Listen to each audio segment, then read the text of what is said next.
जैसा कि आप सभी जानते हैं, सच की हमेशा जीत होती है और हमारी एक छोटी सी प्रयास आप तक बड़ी खबर पहुंचाती है। तो स्वागत करते हैं आप सभी का STS न्यूज़ चैनल पर। आगे बढ़ने से पहले आप इस वीडियो को लाइक और चैनल को सब्सक्राइब जरूर कर ले और साथ में बेल आइकन भी प्रेस कर ले। चलिए बढ़ते हैं खबरों की। इस राज शहर से न्यूज़ को देख रहे हैं, कॉमेंट में जरूर लिखिए। बता दें, हिमाचल प्रदेश के लिए भाजपा ने अपना घोषणा पत्र जारी कर दिया है। इसमें वादा किया गया है कि विधानसभा चुनाव में जीत मिलने पर हिमाचल प्रदेश में यूनिफॉर्म सिविल कोड को लागू किया जाएगा। इसके लिए एक कमेटी बनाई जाएगी जिसकी सिफारिशों के आधार पर यूनिफॉर्म सिविल कोड लागू किया जाएगा। भाजपा ने इसके साथ ही सभी वर्गों को लुभाने के लिए कई वादे अपने घोषणा पत्र में किए हैं। भाजपा ने वादा किया है कि दोबारा सरकार बनने पर किसान सम्मान निधि में सालाना 3,000 रुपये बढ़ाएंगे, 8 लाख से ज्यादा रोजगार के अवसर बढ़ाएंगे, हम सभी गाँव को पक्की सड़कों से जोड़ेंगे, शक्ति नाम से योजना लागू करेंगे। रूसी मिसाइलों के हमले से हो रहे भारी नुकसान को देखते हुए यूक्रेन ब्लैकआउट का बड़ा फैसला कर सकता है। न्यूयॉर्क टाइम के अनुसार अगर यूक्रेनी राजधानी कीव पूरी तरह से ब्लैकआउट हो जाती है तो अधिकारियों ने वहां के 30 लाख निवासियों को निकालने की योजना बनाना शुरू कर दिया है, क्योंकि कीव में कर्मचारी ब्लैकआउट पर विचार कर रहे हैं। रिपोर्ट के अनुसार कीव में 1000 ताप केंद्र भी स्थापित किया जा रहा है। सुहेलदेव भारतीय समाज पार्टी के राष्ट्रीय अध्यक्ष ओम प्रकाश राजभर रविवार को मऊ पहुंचे। यहां उन्होंने मीडिया से बात की और इस दौरान समाजवादी पार्टी के मुखिया को निशाने पर लिया। उन्होंने कहा है कि अब्बास अंसारी हमारे नहीं समाजवादी पार्टी के नेता हैं। ओपी राजभर ने कहा है कि मुझे खत्म करने के लिए सपा मुखिया ने चल चली है और सपा ने डमी प्रत्याशी को टिकट दिलवाकर हमें खत्म करने का प्रयास किया था। देश के सबसे बड़े बैंक भारतीय स्टेट बैंक के करोड़ों अकाउंट होल्डर के लिए काम की खबर है। जी हां, आपको बता दें कि अगर आप SBI के अकाउंट होल्डर हैं और आपको पैन नंबर अपडेट करने के संबंध में कई तरह के मैसेज आ रहे हैं तो आप सतर्क हो जाएं। इस तरह के कॉल, व्हाट्सएप और मेल लिंक पर क्लिक करके अपनी जानकारी भेजने पर आप ठगी के शिकार हो सकते हैं। भारत में पिछले कई सालों में डिजिटलाइजेशन बहुत तेजी से बढ़ा है। इसके साथ ही साइबर अपराध की संख्या में भी तेजी से इजाफा हुआ है। गुजरात में आगामी विधानसभा चुनाव के मद्देनजर चुनाव आयोग ने राज्य के सभी बैंकों के खातों में 10 लाख रुपए से अधिक के संदिग्ध लेन देन पर नजर रखने का निर्देश दिया है।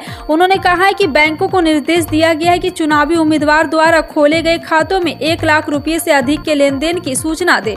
चुनाव आयोग के दिशा निर्देश के अनुसार चुनाव उम्मीदवार के प्रचार के दौरान 40 लाख रुपए से अधिक खर्च नहीं कर सकते और उन्हें इसके लिए 1 लाख और एक अलग खाता खोलना होगा। राज्य के एक वरिष्ठ अधिकारी ने कहा 1 लाख रुपए से अधिक के सभी लेन देन चेक, RGTS या ड्राफ्ट के माध्यम से किए जाने चाहिए। भारत में पिछले 24 घंटे में कोरोना वायरस संक्रमण के 1132 नए मामले सामने आने से देश में संक्रमितों की कुल संख्या बढ़कर 4,46,60,579 हो गई है।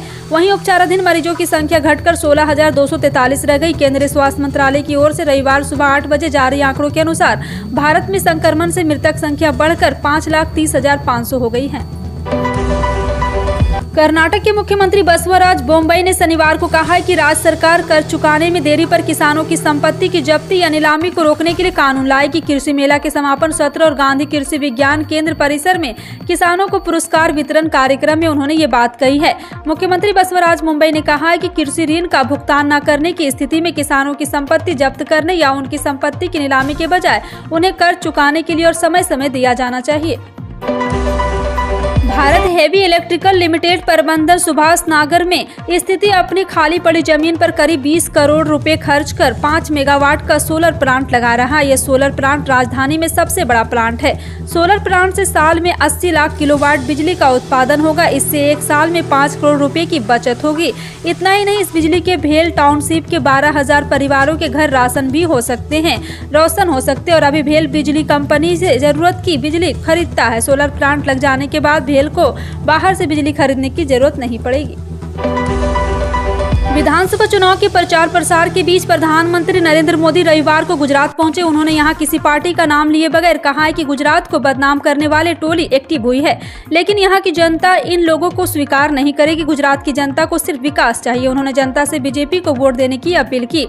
उन्होंने कहा कि मां नर्मदा का पानी दक्षिणी गुजरात और सौराष्ट्र में पहुंचा है। आज घर घर पाइपलाइन से पानी मिलता है। यहाँ के बंदरगाह का विकास किया है। देश के आराध्य भगवान बालाजी सबसे अमीर देवों में से एक है। उनके मंदिर यानी तिरुमाला तिरुपति देवस्थानम ने शनिवार को संपत्ति की जानकारी सार्वजनिक की। मंदिर न्यास ने बताया कि इसका 10.3 टन सोना राष्ट्रीय बैंक में डिपॉजिट है। इसकी कीमत 5,300 करोड़ है। मंदिर का कैश डिपॉजिट 15,938 करोड़ रुपए है। टाइम्स ऑफ इंडिया की छपी खबर के मुताबिक मंदिर न्यास के बोर्ड ने साल 2019 के बाद से अपने निवेश से संबंधित गाइडलाइन को मजबूती दी है। राजस्थान में कई मशहूर मेलों का आयोजन होता है। इन मेलों में बड़ी संख्या में राजस्थान समेत अन्य प्रदेशों के श्रद्धालु भी आते हैं। इससे बसों और ट्रेनों में अतिरिक्त यात्री उमड़ भरता है। जी हां, इन श्रद्धालुओं की सुविधा के लिए हर बार रेलवे स्पेशल ट्रेनों का संचालन करता है। इसी कड़ी में अब बीकानेर जिले के कोलायत में कपिल मुनि का मेला है। इस मेले में प्रति भी लोगों के आगाज श्रद्धा है। इसको देखते हुए उत्तर पश्चिमी रेलवे इस मेले के लिए 4 स्पेशल ट्रेन करेगा और ये स्पेशल ट्रेन मेले के समापन तक चलेगी। महाराष्ट्र की राजधानी मुंबई स्थित अंधेरी विधानसभा सीट पर हुए उपचुनाव में शिवसेना बाला साहब ठाकरे की और उम्मीदवार ऋतुजा लटके ने रविवार को जीत हासिल की। उनके जीतने की संभावना पहले ही व्यक्त की जा रही थी क्योंकि भाजपा ने उनके खिलाफ खड़े प्रत्याशी को वापस ले लिया था। रविवार को हुई मतगणना में ऋतुजा लटके ने 53,471 वोटों से ऐतिहासिक जीत हासिल की है। इस साल मई में शिवसेना विधायक और ऋतुजा लटके के पति रमेश लटके के निधन के कारण इस सीट पर उपचुनाव आवश्यक हो गया था। पंजाब के मुख्यमंत्री भगवंत मान ने धान के अगले सीजन तक पंजाब की पराली जलाने से मुक्त करने का वादा किया है। उन्होंने कहा कि अगले सीजन तक वे कोई कसर बाकी नहीं छोड़ेंगे। भगवंत मान ने कहा है कि राज्य में सरकार बहुसमर्थक रणनीति पर काम कर रही है और इस समस्या का कोई ठोस हल निकालने के लिए पहले ही कृषि माहिरों और किसान यूनियन के साथ काम कर रही है। उन्होंने कहा है कि राज्य सरकार की तरफ से धान की पराली को उचित प्रबंधन के लिए 1.20 लाख मशीनें पहले ही मुहैया कराई जा चुकी हैं। राजस्थान सरकार की योजनाओं का प्रचार प्रसार अब राशन की दुकानों से किया जाएगा। इसके लिए प्रदेश की 26,000 राशन की दुकानों का आधुनिक किया जाएगा। खाद्य मंत्री ने अधिकारियों से एक और जहां दूसरे राज्यों की राशन की दुकानों की स्टडी करने का निर्देश दिया है, वहीं बेवजह शर्तें लगाकर जरूरतमंद का नाम नहीं काटने की हिदायत भी दी है। खाद्य विभाग के प्लान के तहत प्रदेश की 26,000 राशन की दुकानों को आधुनिक बनाया जाएगा। इसके लिए कई अन्य राज्यों के उचित मूल्य की दुकानों के मॉडल का अध्ययन किया जा रहा है। भारत ने मेलबर्न में खेले गए अपने आखिरी सुपर 12 मैच में जिम्बाब्वे को 71 रन के बड़े अंतर से हरा दिया। टीम इंडिया की ओर से दिए गए 187 रन का पीछा करने उतरी जिम्बाब्वे की टीम 17.2 ओवर में ऑल आउट हो गई।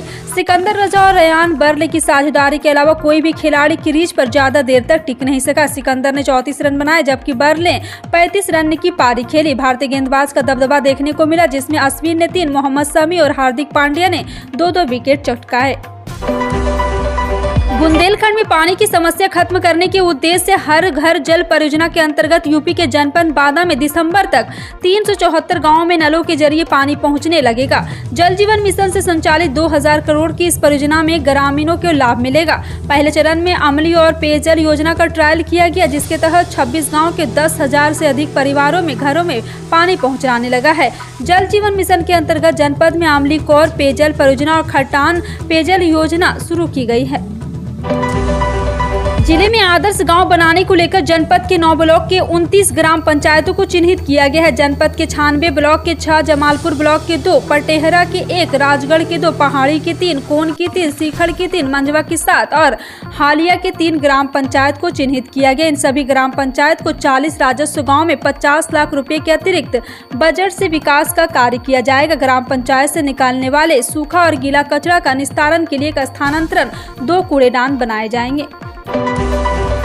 रिजर्व बैंक ऑफ इंडिया ने 1 नवंबर को अपनी डिजिटल करेंसी डिजिटल रुपया को लॉन्च कर दिया है। केंद्रीय बैंक ने अभी होलसेल ट्रांजैक्शन के लिए डिजिटल रुपया जारी किया है जिसे पायलट प्रोजेक्ट के तौर पर शुरू किया गया। डिजिटल रुपया सरकारी प्रतिभूतियों में द्वितीयक बाजार लेन देन निपटाने के लिए इस्तेमाल किया जाएगा।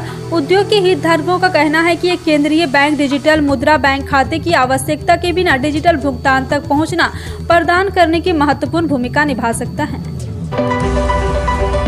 दिल्ली में एमसीडी चुनाव की तैयारी जोरों पर है। ऐसे में चुनाव आयोग की तरफ से चुनाव का बिगुल बज चुका है। बता दें दिल्ली नगर निगम चुनाव 2022 के लिए 4 दिसंबर को मतदान होगा और 7 दिसंबर को इसका परिणाम घोषित किया जाएगा। ऐसे में इस बार 250 सीटों पर मतदान होगा। वहीं आपको बता दें कि 15 साल में एमसीडी में बीजेपी का दबदबा रहा और इस बार चुनाव में कौन बाजी मारेगा ये देखने वाली बात होगी। राष्ट्रीय राजधानी रविवार को वायु गुणवत्ता बेहद खराब श्रेणी में दर्ज की गई है, जबकि न्यूनतम तापमान 17.5 डिग्री सेल्सियस रहा, जो सामान्य से 3 डिग्री अधिक है। केंद्रीय प्रदूषण नियंत्रण बोर्ड के आंकड़ों के मुताबिक दिल्ली के समग्र वायु गुणवत्ता सूचकांक सुबह 10:30 बजे 331 दर्ज किया गया है। मौसम विभाग ने अगले 3 दिनों तक उत्तर भारत के कई इलाकों में बारिश की भविष्यवाणी की है। मौसम विभाग के मुताबिक जम्मू कश्मीर, लद्दाख, हिमाचल प्रदेश में 6, 7, 9 और 10 नवंबर को मध्यम बारिश और बर्फबारी होगी, जिससे मैदानी इलाकों में ठंड बढ़ेगी। उत्तराखंड में 6 और 7 नवंबर को बर्फबारी और बारिश के आसार हैं। वहीं पंजाब में 6 और 7 नवंबर को हल्की बारिश होने की संभावना है। फिलहाल आपका इन सभी खबरों पर क्या कहना है, कमेंट सेक्शन में टाइप करके जरूर बताएं। इसी तरह की पल पल की अपडेट जानने के लिए जुड़े रहें आप अपने NTS न्यूज चैनल से। मिलते हैं अगली बड़ी खबर में, तब तक के लिए जय हिंद।